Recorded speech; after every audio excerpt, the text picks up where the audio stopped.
జగన్, ఎందుకు డల్లుగా ఉన్నావు? చూసావా, ఫోన్ల మీద ఫోన్లు చేస్తున్నారు. ఏం చెప్పమంటావు?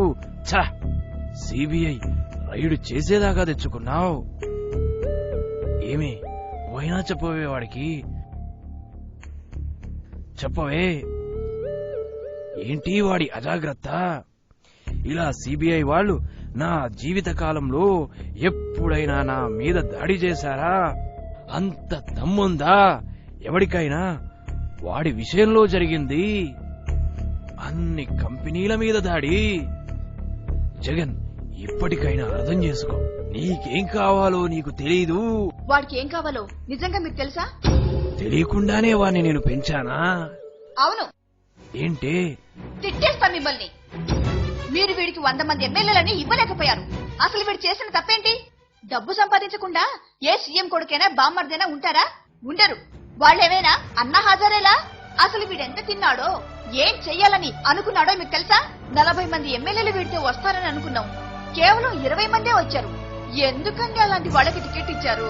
ఢిల్లీతో పెట్టుకోవద్దురా అని చెప్పానా లేదా? వింటే ఇక్కడి దాకా వచ్చేది కాదు కదా. నీకు తెలీదు. ఢిల్లీ గురించి ఎందుకు మాట్లాడుతున్నారు?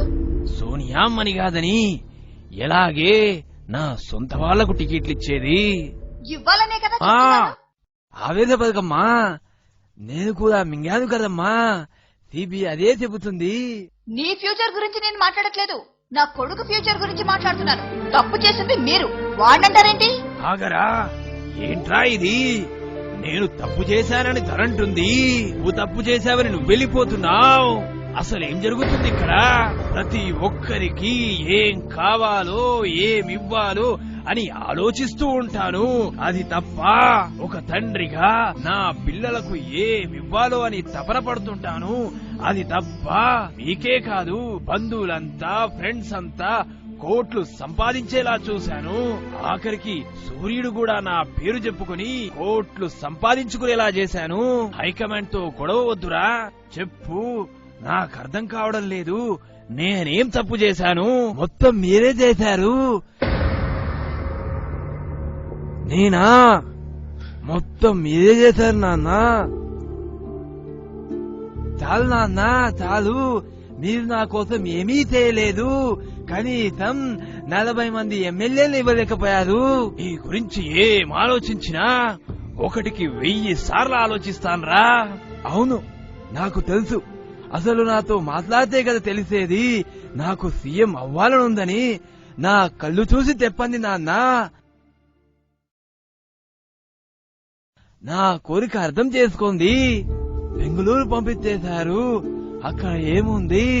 గాలి జనార్దన్ రెడ్డి తప్ప. ఇక్కడ మాత్రం మీరు సీఎం గా దర్జాగా వెలిగి వెళ్లిపోయారు. అందరూ నవ్వుతున్నారు నాన్న నన్ను చూచి. నేను ఇక్కడ రాజకీయంగా ఎదగాలనుకుంటే మీరు నన్ను ఢిల్లీ పంపించేశారు. వాడు వద్దు వీడు వద్దు అని నా చెయ్యి పట్టుకుని ఎందుకు నాన్న ఇలా చేశారు?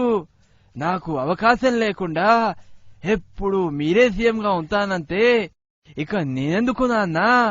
నన్ను రాజకీయంగా పైకు తెమ్మని మీకు చెప్పి చెప్పి నా గొంతు పోయింది నాన్న.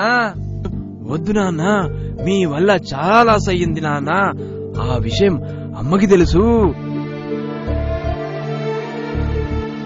సీఎం అవుదామని కష్టపడి ఎమ్మెల్యేలందరినీ కూడగట్టుకున్నాను.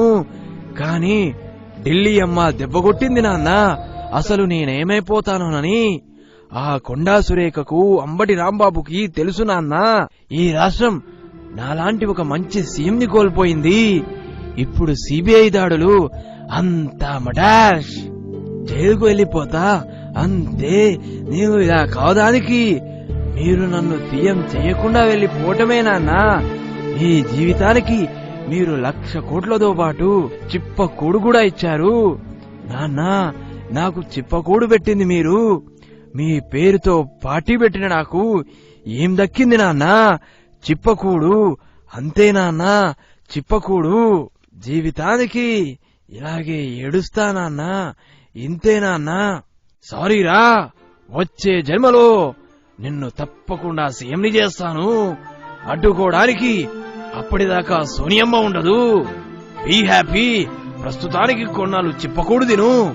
తరువాత 1,00,000 కోట్లు ఎలాగూ నీవే.